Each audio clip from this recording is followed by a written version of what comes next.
Assalamualaikum warahmatullahi wabarakatuh. Halo teman-teman, ketemu lagi bersama saya Zaki Alexandra. Pada video kali ini, kita akan membahas seputar jaringan nirkabel. Yang mana video ini adalah ujian tengah semester saya pada mata kuliah jaringan nirkabel dengan dosen pengampu Bapak Rian Amanda MPDT, Prodi Pendidikan Teknik Informatika dan Komputer, UIN Jambel Jambek Bukit Tinggi. Jadi, pada kali ini kita akan membahas seputar dari jaringan nirkabel. Yang pertama kita akan membahas tentang definisi jaringan nirkabel. Jadi, jaringan nirkabel atau biasa disebut dalam bahasa Inggris wireless network adalah suatu teknologi komputer yang memungkinkan perangkat untuk berkomunikasi dan bertukar data tanpa menggunakan kabel fisik. Nah, jadi pada jaringan nirkabel ini kita dapat berkomunikasi dan dapat bertukar data tanpa adanya langsung menggunakan kabel fisik atau kita biasa menggunakan nirkabel. Jadi, komunikasi di dalam jaringan nirkabel ini dilakukan melalui gelombang radio, inframerah, atau sinyal elektromagnetik lainnya. Jadi, dengan kata lain, jaringan nirkabel ini memungkinkan konektivitas antara perangkat tanpa koneksi kabel langsung. Nah, seperti yang saya jelaskan tadi, bahwa pada jaringan nirkabel ini kita tidak perlu menggunakan kabel untuk dapat terhubung atau terkoneksi ke perangkat lain. Itu jaringan nirkabel. Lalu jaringan nirkabel ini menjadi sangat populer. Nah, kenapa menjadi sangat populer dan berkembang pesat? Itu karena kemudahannya dalam instalasi, fleksibilitas dalam penggunaan, dan efisiensi biaya dalam jangka panjang. Jadi, pengguna tidak harus duduk dekat colokan atau kabel jaringan untuk dapat terhubung ke internet atau jaringan lokal.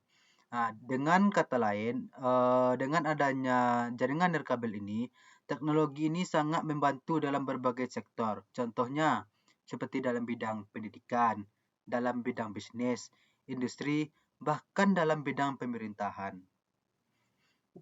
Untuk secara umum, jaringan nirkabel ini terdiri dari beberapa komponen utama. Komponen ini dapat berupa access point, dapat router, modem, ataupun NIC. Itu komponen dari jaringan nirkabel. Lanjut untuk tujuan penggunaan jaringan nirkabel. Mungkin teman-teman bertanya-tanya, apa sih tujuan dari penggunaan jaringan nirkabel ini? Untuk apa sih jaringan nirkabel ini gunanya gitu? Jadi tujuan utama dari jaringan nirkabel ini adalah untuk menyediakan konektivitas. Nah, jadi jaringan nirkabel ini dia menyediakan konektivitas agar perangkat tanpa perlu kabel sehingga memberikan fleksibilitas dan kemudahan dalam berbagai aspek.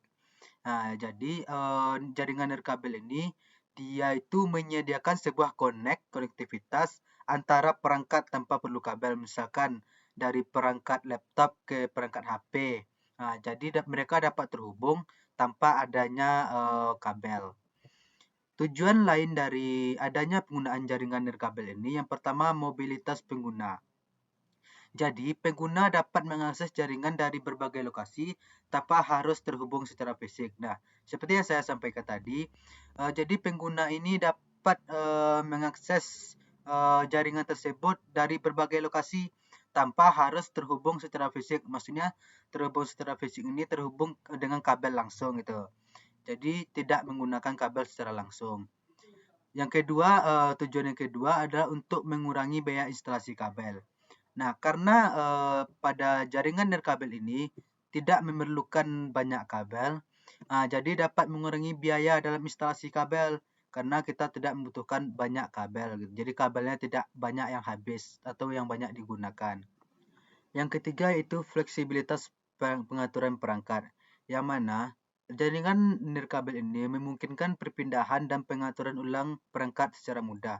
Jadi perangkat kita tersebut dapat berpindah koneksi, misalkan WiFi-nya dan pengaturan ulang perangkatnya lebih mudah. Misalkan kita klik WiFi-nya, lalu nanti ada beberapa muncul WiFi-nya. Jadi perpindahan itu tidaklah ribet. Kita hanya tinggal menekannya saja.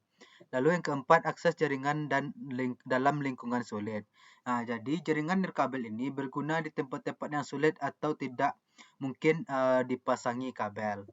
Itu adalah tujuan dari jaringan nirkabel. Sekarang kita akan membahas tentang manfaat dari jaringan nirkabel. Nah, jadi setelah kita mengetahui apa itu definisi dari jaringan nirkabel, tujuan dari jaringan nirkabel, dan kita akan membahas tentang manfaat dari jaringan nirkabel ini.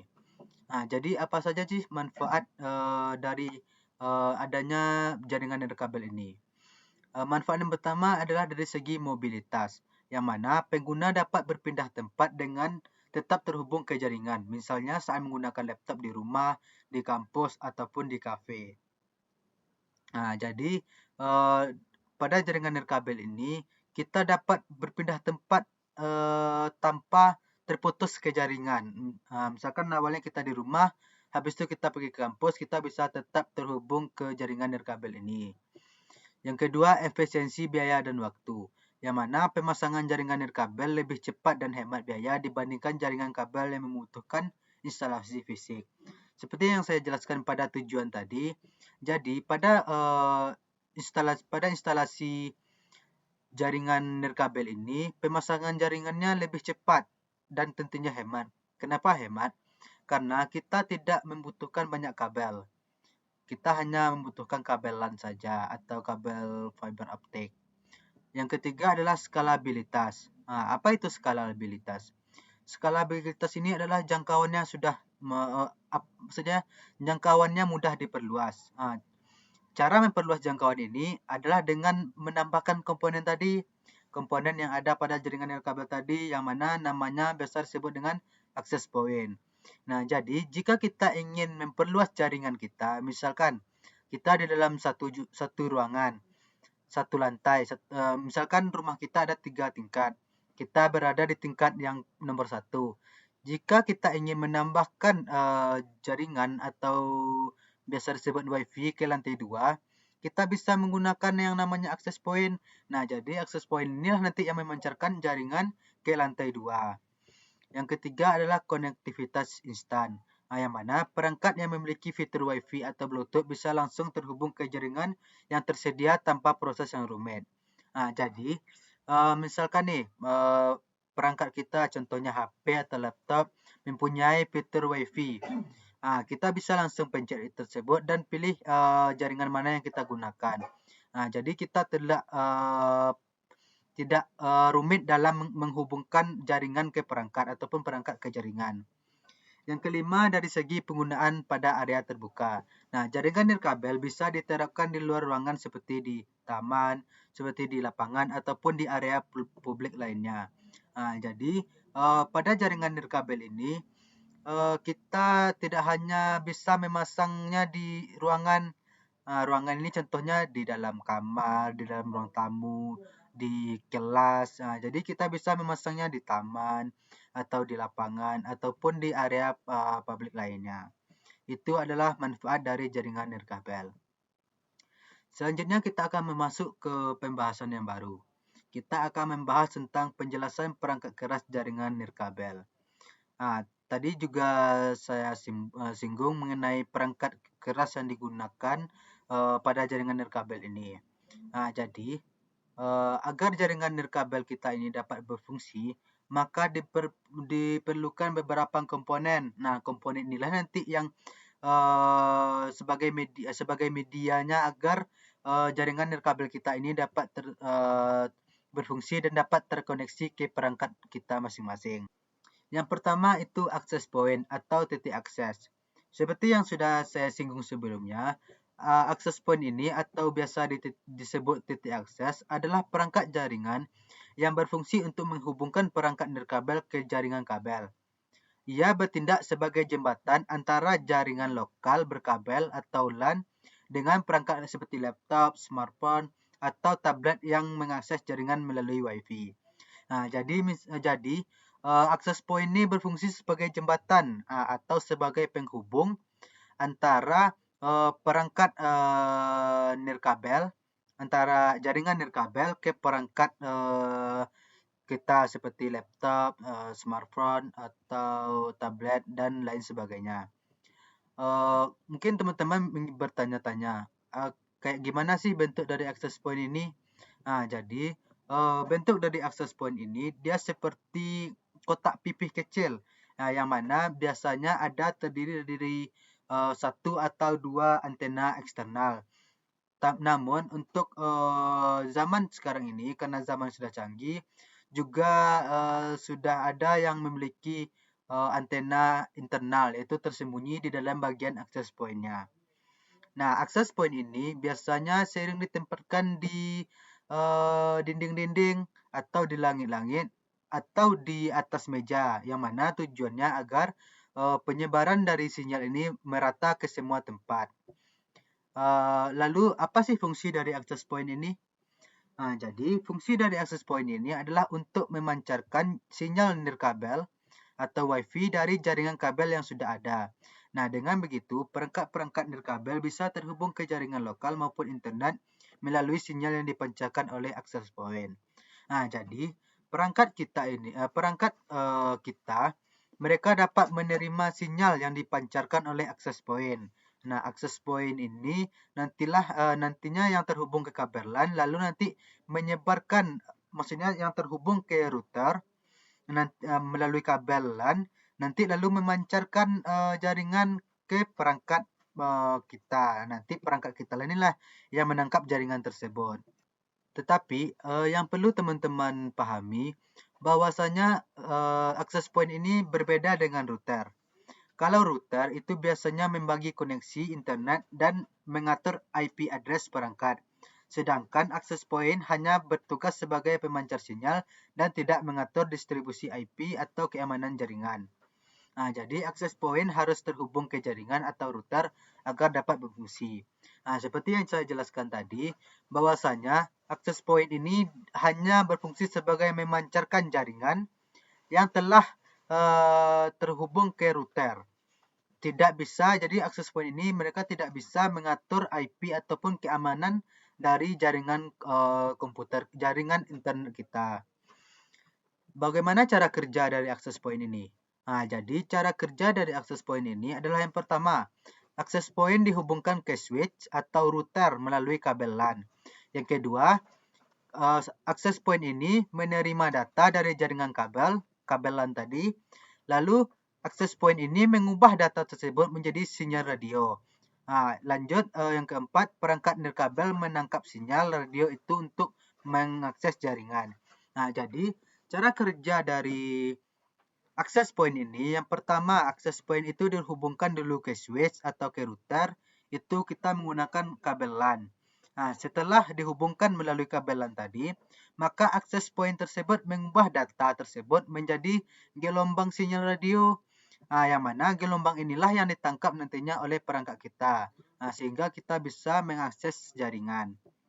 Itu adalah materi tentang access point.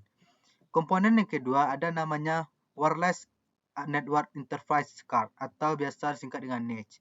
Adalah berbentuk kartu. Adalah antarmuka jaringan nirkabel komponen pada perangkat pengguna yang memungkinkan perangkat tersebut untuk terhubung ke jaringan. Tanpa adanya NIC, perangkat tidak akan bisa menangkap atau mengirim sinyal WiFi.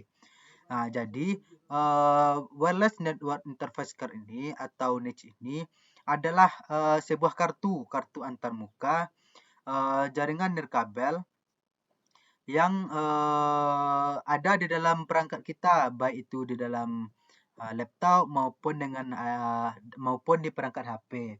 Tanpa adanya NIC ini, maka perangkat kita tidak dapat menerima sinyal WiFi atau tidak dapat menangkap dan mengirim sinyal WiFi.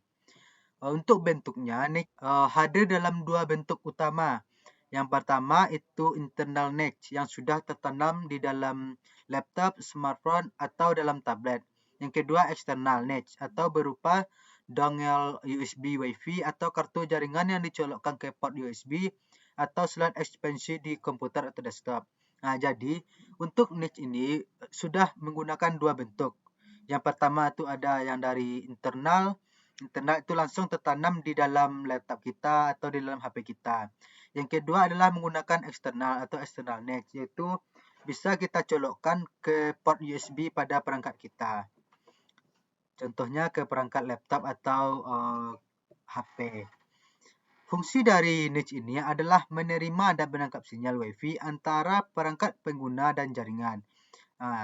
Niche ini bekerja sama dengan penerima sinyal radio, menerjemahkan data digital ke dalam bentuk sinyal nirkabel dan sebaliknya. Jadi niche ini nantinya yang menerima dan mengirim sinyal Wi-Fi antar perangkat pengguna jaringan. Berbeda dengan access point ataupun router yang mengatur distribusi jaringan, NIC ini hanya berperan sebagai alat komunikasi dari sisi pengguna, yang mana ia bekerja pada tingkat perangkat bukan pada tingkat pengelolaan jaringan secara keseluruhan. Cara kerja dari niche ini adalah yang pertama, niche ini menangkap sinyal Wi-Fi yang dipancarkan oleh access point tadi ataupun yang dipancarkan oleh router. Kemudian niche ini menerjemahkan sinyal yang dipancarkan oleh access point dan router tadi menjadi data digital. Kemudian perangkat menggunakan data tersebut untuk mengakses internet ataupun jaringan lokal. Selanjutnya, ketika perangkat mengirim data, niche mengubahnya menjadi sinyal nirkabel kembali. Jadi, cara kerja dari niche ini, pertama dia menangkap sinyal dari access point atau router, lalu menerjemahkan sinyal tersebut ke dalam data digital. Setelah itu perangkat kita tadi seperti HP dan laptop ini menggunakan data yang telah diterjemahkan tadi untuk dapat mengakses internet ataupun jaringan. Kemudian ketika perangkat mengirimkan data, maka niche ini mengubahnya menjadi sinyal kabel kembali. Itu adalah niche. Selanjutnya adalah router nirkabel. Apa itu router nirkabel? Router nirkabel adalah perangkat jaringan yang membagikan koneksi internet ke banyak perangkat secara nirkabel. Ia juga bertugas untuk mengatur alamat IP, mengelola lalu lintas data, dan sering memiliki fitur keamanan jaringan seperti firewall. Jadi, router inilah nantinya yang biasanya banyak pada jaringan WiFi IndiHome. Itu nanti kan ada di teman-teman bisa melihatnya ada terpasang di dinding, lalu dihubungkan melalui kabel LAN. Maksud saya dihubungkan melalui kabel fiber optik. Jadi router inilah yang berfungsi membagi koneksi internet ke banyak perangkat secara nirkabel. Dia bedanya dengan access point tadi. Kalau access point tidak dapat mengatur alamat IP ataupun mengatur keamanan dari jaringan kita. Sedangkan pada router ini bisa mengatur alamat IP kita dan juga kita bisa mengatur keamanan dari jaringan kita. Misalkan kita ingin memberikan, jaringan WiFi kita ingin memberikan passwordnya agar tidak semua orang bisa mengakses WiFi kita. Kalau untuk bentuknya, biasanya berbentuk kotak kecil dengan beberapa lampu indikator dan 2 hingga 4 antena yang menonjol. Jadi router ini bentuknya kotak kecil atau persegi panjang dengan beberapa lampu indikator dan mempunyai biasanya ada 2 ataupun sampai 4 antenanya. Lalu apa sih fungsi dari router ini? Fungsi dari router ini adalah mendistribusikan koneksi internet dari modem ke banyak perangkat, baik melalui kabel LAN maupun WiFi. Selain itu, router juga mengatur IP address, mengolah lalu lintas data, dan melindungi jaringan dengan sistem keamanan dasar. Untuk perbedaannya dengan access point, jika access point ini dia hanya memancarkan sinyal, sedangkan router ini adalah pusat kendali dari jaringan yang bisa berdiri sendiri. Jadi ia menerima koneksi dari modem, lalu membaginya ke banyak perangkat serta mengatur semua koneksi yang masuk dan keluar. Jadi router ini dia bisa bekerja berfungsi tanpa adanya access point. Karena access point ini fungsinya hanya memancarkan jaringan atau memperluas jangkauan jaringan saja. Sedangkan router ini dia berfungsi sebagai pusat kendali dari jaringan kita. Jadi dialah yang mengaturnya, entah itu lalu lintasnya, entah itu IP addressnya, entah itu keamanannya. router inilah yang mengaturnya. Lalu, bagaimana sih cara kerja dari router ini? Cara kerja dari router ini, yang pertama, router menerima koneksi dari modem. Yang kedua, router membagikan koneksi itu ke perangkat melalui kabel atau WiFi. Router memberikan IP address kepada setiap perangkat. Router mengelola lintas data agar tidak terjadi tabrakan sinyal. Router juga memfilter data yang masuk dan keluar melalui filter firewall. Jadi, cara kerja dari router ini, yang pertama router ini menerima koneksi internet dari modem, yang mana modem ini terhubung ke yang namanya kabel fiber optik.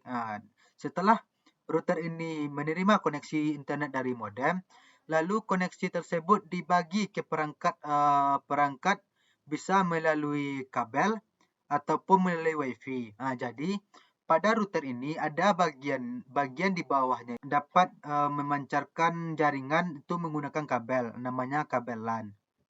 Lalu router ini mengelola data lalu lintas agar tidak terjadinya tabrakan sinyal.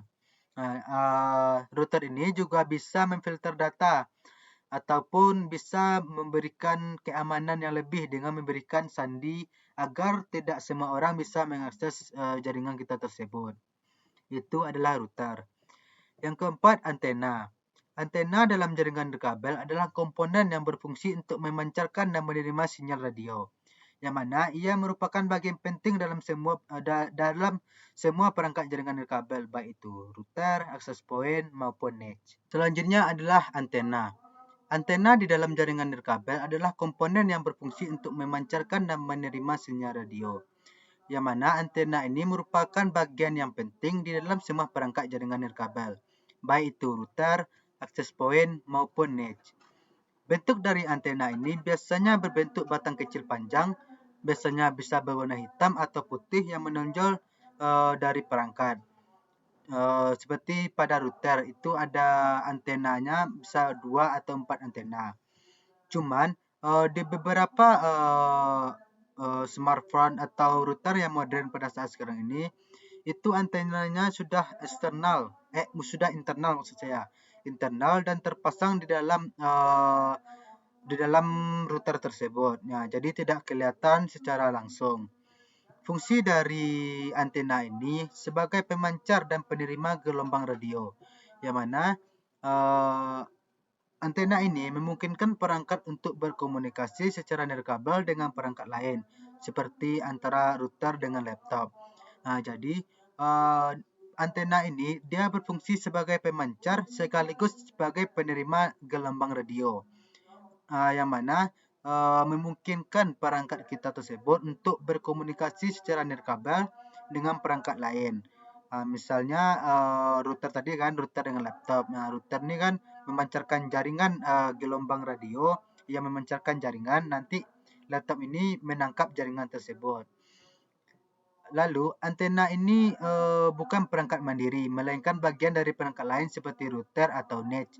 Ia tidak berfungsi sendiri tanpa komponen pengolah data yang terhubung padanya.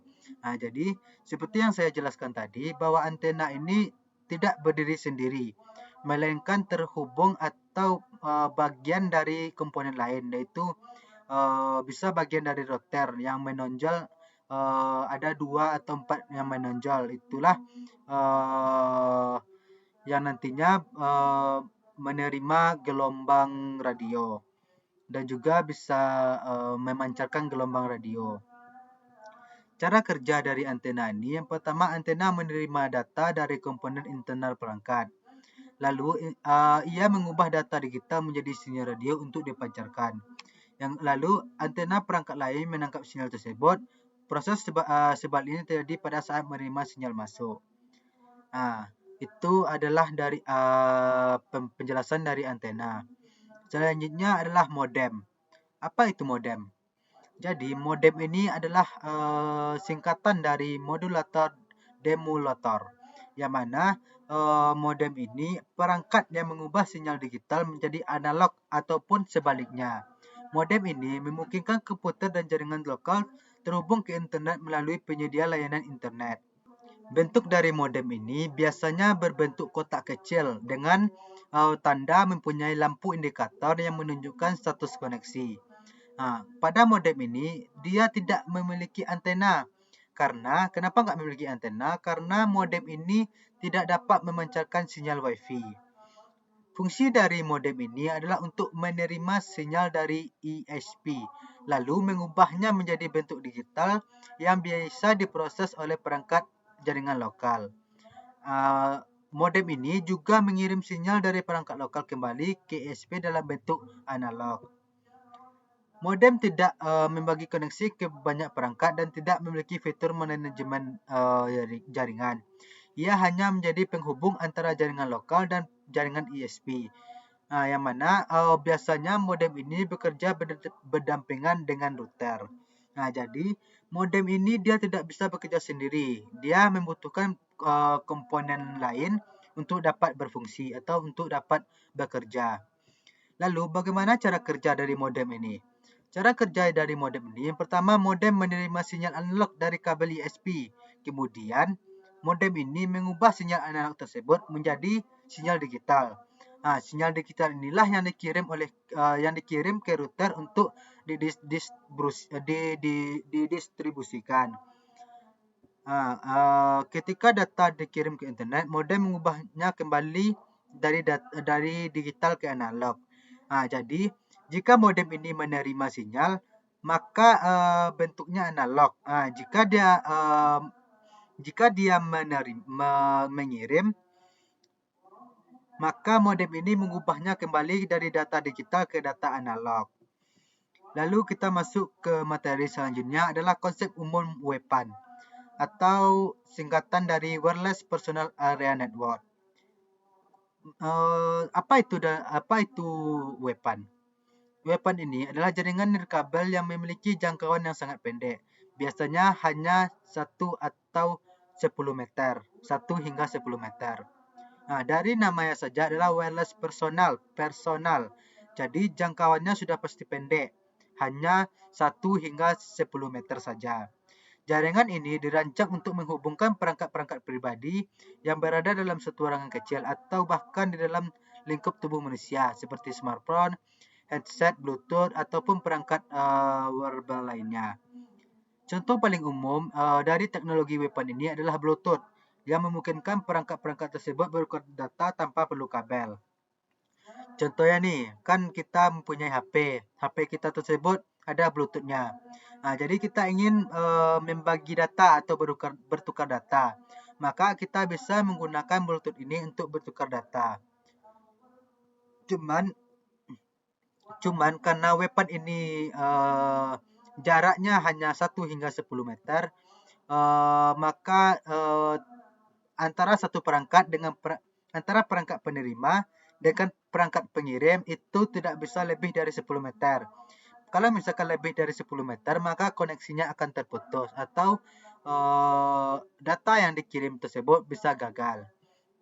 Penggunaan WPAN sangat luas dalam kehidupan sehari-hari, seperti menghubungkan headset nirkabel ke ponsel, mentransfer file antar smartphone, atau mengoperasikan perangkat rumah pintar yang saling berkomunikasi tanpa kabel. Contohnya perangkat rumah pintar, contohnya itu menghidupkan bola lampu. Zaman sekarang itu sudah ada fitur di HP itu bisa menghidupkan bola lampu tanpa menekan seklarnya. Itulah fitur yang digunakan tadi adalah fitur dari WPAN ini.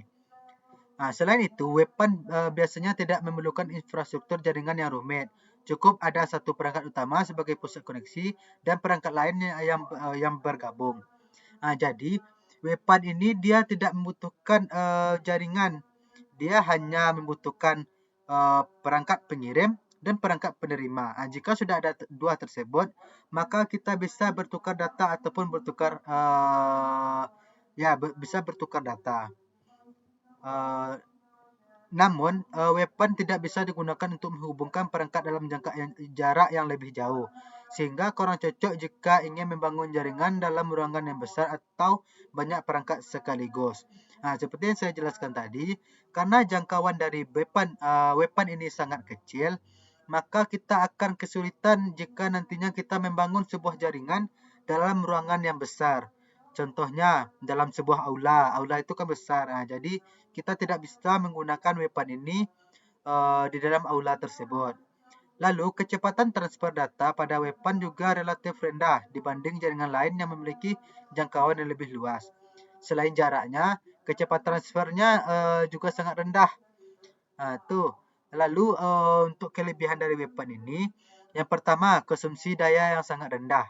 Karena jangkauan yang sangat pendek, perangkat weapon tidak perlu mengeluarkan energi yang besar untuk menjaga koneksi tetap stabil. Hal ini sangat bermanfaat terutama untuk perangkat kecil seperti smartwatch atau earphone nirkabel yang mengandalkan baterai kecil sehingga bisa bertahan dalam waktu lama tanpa sering di-charger atau sering dicas. Nah, jadi konsumsi dari weapon ini dia sangat rendah. Nah, itulah kelebihan dari yang pertama dari weapon ini. Kelebihan yang kedua adalah kemudahan instalasi dan penggunaan. Pengguna tidak perlu memasang perangkat tambahan seperti router ataupun access point. Cukup dengan mengaktifkan Bluetooth di kedua perangkat, koneksi bisa tersalin. Ini membuat weapon sangat user friendly dan praktis, cocok untuk pemakaian sehari-hari. Jadi, weapon ini memiliki kemudahan dalam instalasi dan penggunaannya. Dalam penggunaannya, dia tidak perlu menggunakan jaringan, tidak perlu menggunakan router, dan tidak perlu menggunakan access point. Kita hanya cukup menyediakan dua perangkat yang dua perangkat tersebut memiliki fitur Bluetooth. Jika sudah kita aktifkan Bluetooth dari kedua perangkat, maka kita sudah terjalin, maksudnya sudah bisa mengirim data. Itu kelebihan yang kedua. Kelebihan yang ketiga adalah tingkat interferensi yang rendah. Nah, karena weapon bekerja di area yang sangat kecil, gangguan dari sinyal lain relatif minim. Hal ini menyebabkan koneksi menjadi lebih stabil dan lancar, terutama dibandingkan dengan jaringan yang cakupannya lebih luas yang sering terganggu oleh perangkat lain. Itu adalah kelebihan dari weapon. Selanjutnya kita akan membahas tentang kekurangan dari weapon. Apa saja sih kekurangan-kekurangan yang ada pada weapon ini? Yang pertama adalah jangkauan yang sangat terbatas. Nah, seperti yang saya sampaikan tadi bahwa jaringan weapon ini jangkauannya itu terbatas hanya 1 hingga 10 meter. Yang mana weapon tidak bisa menghubungkan perangkat yang berada jauh dari pusat koneksi atau lebih dari 10 meter. Hal ini membatasi penggunaannya untuk area kecil dan membuatnya kurang efektif untuk jaringan yang melibatkan banyak perangkat di lokasi yang luas. Kekurangan yang kedua adalah kecepatan transfer data yang relatif rendah. Nah, jadi dibandingkan dengan jaringan lain seperti WLAN atau jaringan lainnya, kecepatan transfer dari weapon ini sangat rendah atau terbatas. Nah, jadi hal ini membuat weapon kurang ideal untuk mentransfer file berukuran besar ataupun streaming video yang memerlukan kecepatan yang tinggi. Kekurangan yang ketiga adalah kurangnya dukungan untuk jaringan skala besar, yang mana weapon lebih fokus pada koneksi pribadi atau antar perangkat kecil sehingga tidak bisa digunakan untuk membangun jaringan di lokasi yang besar seperti di kantor atau di tempat umum yang membutuhkan banyak perangkat yang terhubung sekaligus. Itu adalah weapon atau wireless personal network. Selanjutnya kita akan membahas tentang WLAN atau wireless local area network. Yang mana WLAN ini adalah jaringan nirkabel yang biasanya digunakan untuk menghubungkan perangkat dalam area lokal seperti rumah, kantor, sekolah, ataupun kampus. Teknologi yang paling umum dipakai pada WLAN ini adalah Wi-Fi yang memungkinkan berbagai perangkat seperti laptop, smartphone, atau printer terhubung ke internet atau jaringan lokal tanpa kabel. Nah, jadi pada WLAN ini biasanya menghubungkan perangkat dalam area lokal seperti yang saya sampaikan tadi, seperti di rumah ataupun di kantor, di sekolah ataupun di kampus. Nah, jadi jangkauan dari WLAN ini lebih luas dibanding weapon tadi. Biasanya antara 30 sampai 100 meter tergantung kekuatan perangkat dan kondisi lingkungan sekitar. Nah, jadi pada weapon tadi kan hanya 1 hingga 10 meter jangkauannya. Sedangkan pada WLAN ini bisa sampai 30 hingga 100 meter. Lalu, WLAN memudahkan pengguna untuk mengakses jaringan tanpa harus terikat dengan kabel fisik. Hal ini memberikan fleksibilitas dan kebebasan bergerak bagi pengguna. Selain itu, WLAN dapat menghubungkan banyak perangkat sekaligus sehingga sangat cocok untuk area yang padat perangkat elektronik seperti di kantor ataupun di ruang kelas. Jadi WLAN ini dia dapat memancarkan jaringan tanpa harus terikat dengan kabel langsung atau biasa disebut dengan nirkabel. WLAN ini juga bisa menghubungkan ke banyak perangkat. Jadi tidak hanya satu perangkat saja yang bisa terhubung ke WLAN ini. Lalu pengaturan WLAN biasanya melibatkan perangkat access point yang menjadi titik pusat koneksi, sehingga sinyal dapat didistribusikan ke perangkat-perangkat yang ada di sekitar kita, seperti di rumah. Router WiFi sudah menjadi perangkat standar yang memudahkan akses internet untuk seluruh keluarga. Namun, karena sinyal WiFi bisa diterima siapa saja di dalam jangkauan, WLAN memerlukan protokol keamanan yang kuat seperti WPA2 ataupun seperti WPA2 ataupun WPA3 agar jaringan tidak mudah disusupi. Selain itu, jaringan ini juga rentan terhadap gangguan dari perangkat elektronik lain yang menggunakan frekuensi radio yang sama seperti Bluetooth. Selanjutnya kita akan membahas tentang kelebihan dari WLAN. Apa saja sih kelebihan dari WLAN ini dibandingkan dengan jaringan yang lainnya?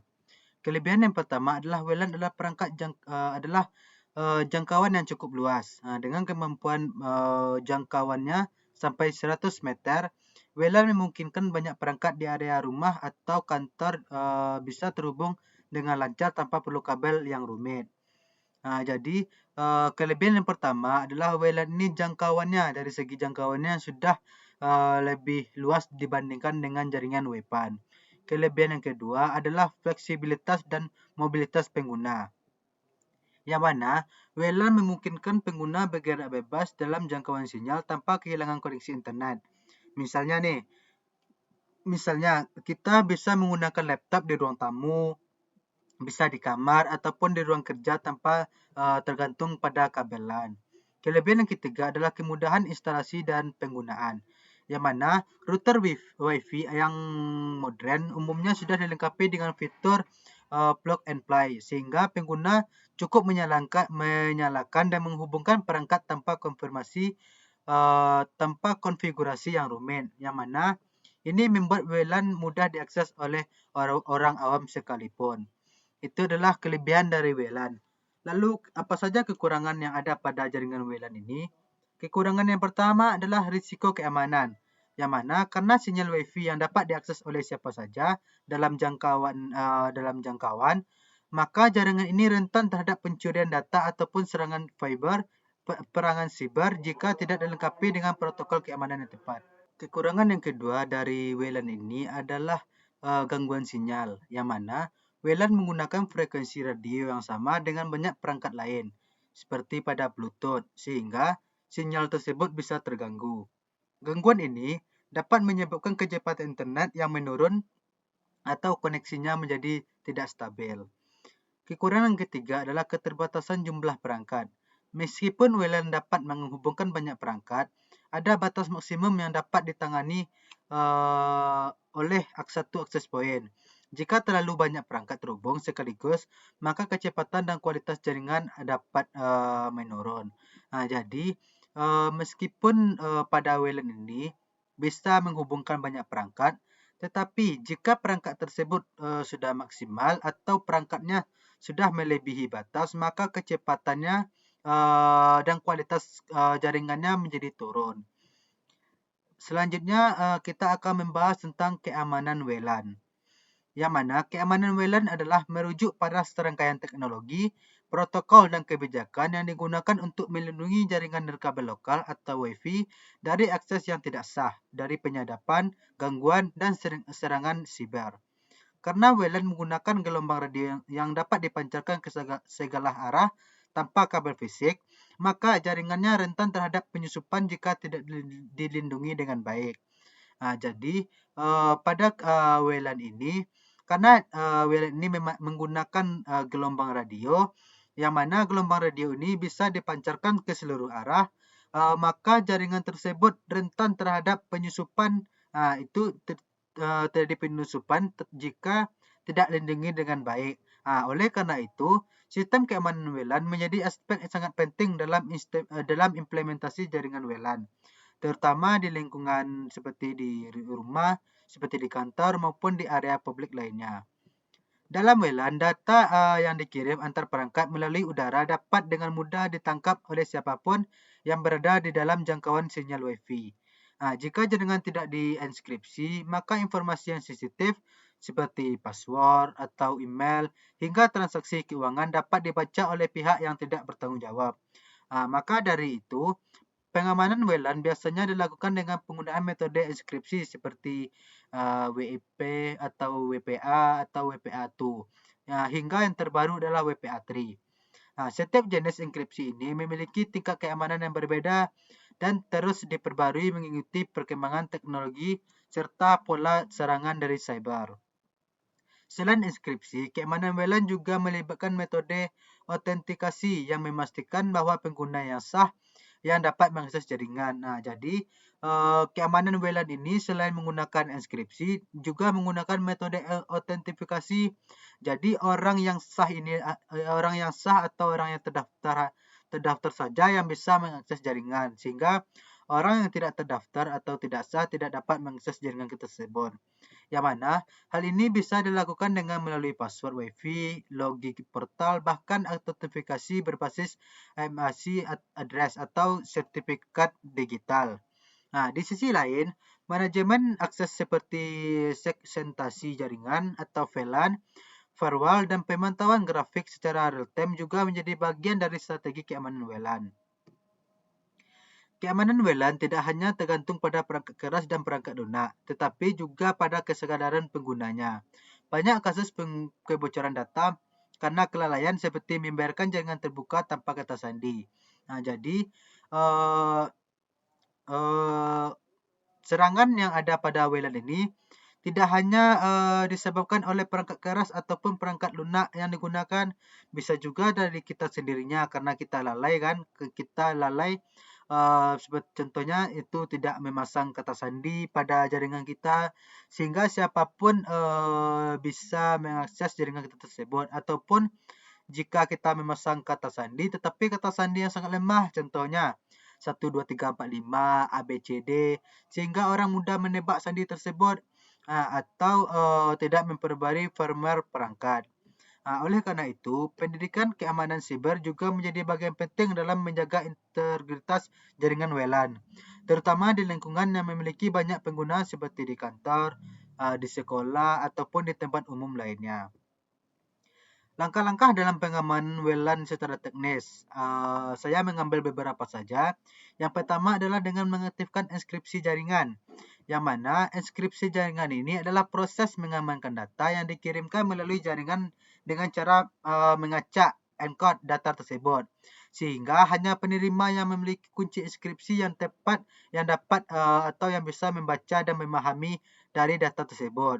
Dalam konteks WLAN, enkripsi ini diterapkan agar data yang dikirim lewat gelombang radio tidak bisa disadap atau dibaca oleh pihak yang tidak bertanggung jawab. Jadi data tersebut hanya bisa dilihat dan dibaca oleh orang yang si penerima, bukan orang, maksudnya hanya orang yang memiliki wewenang gitu. Cara kerja dari enkripsi ini adalah saat enkripsi jaringan diaktifkan pada router ataupun pada access point, semua data yang dikirim ataupun diterima melalui jaringan akan dienkripsi secara otomatis. Standar enkripsi yang umum digunakan adalah WPA2 dan WPA3. Ketika perangkat ingin terhubung ke jaringan, ia harus memiliki password yang sesuai dengan kunci enkripsi router. Setelah password cocok, router akan membentuk sambungan aman dan setiap data yang dikirim akan dilindungi dengan enkripsi. Jika seseorang mencoba menyadap jaringan, yang mereka dapat hanyalah data acak yang tidak bisa dibaca tanpa kunci enkripsi yang sesuai. Jadi, cara kerja dari enkripsi ini adalah pertama dia mengaktifkan dulu yang ada pada router dan yang ada pada access point. Semua data yang dikirim ataupun diterima itu dienkripsi secara otomatis. Lalu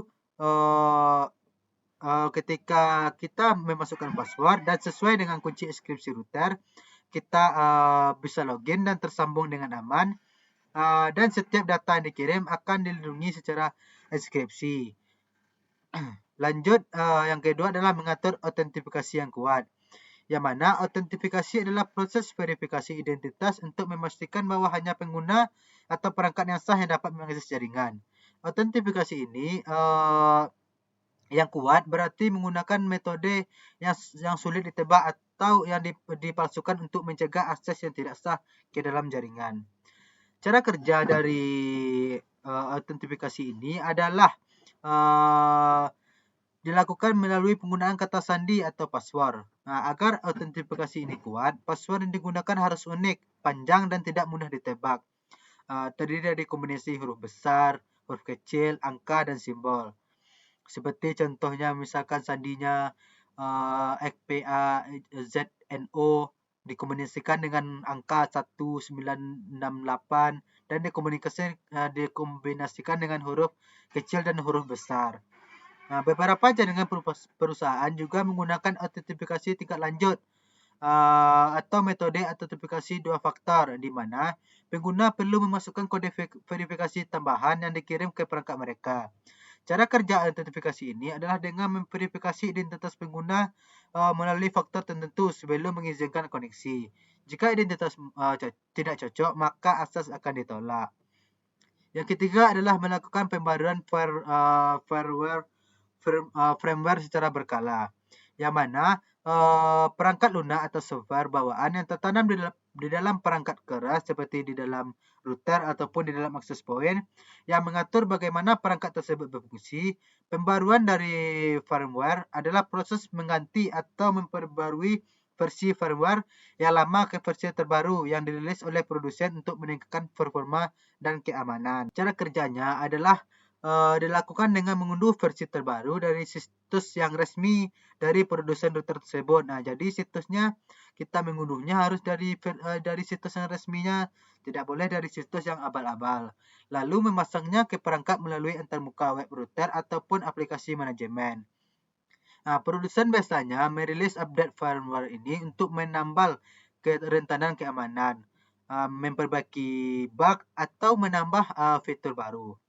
Setelah update terpasang, router akan bekerja dengan sistem terbaru yang lebih aman. Jika kan sudah terpasang nih ke router, maka dia menggunakan sistem yang terbaru, tidak lagi menggunakan sistem yang lama. Mungkin hanya sekian materi yang dapat saya sampaikan. Kurang lebihnya saya mohon maaf. Sehat badan panjang umur. Kita akan ketemu di video selanjutnya. Terima kasih. Assalamualaikum warahmatullahi wabarakatuh.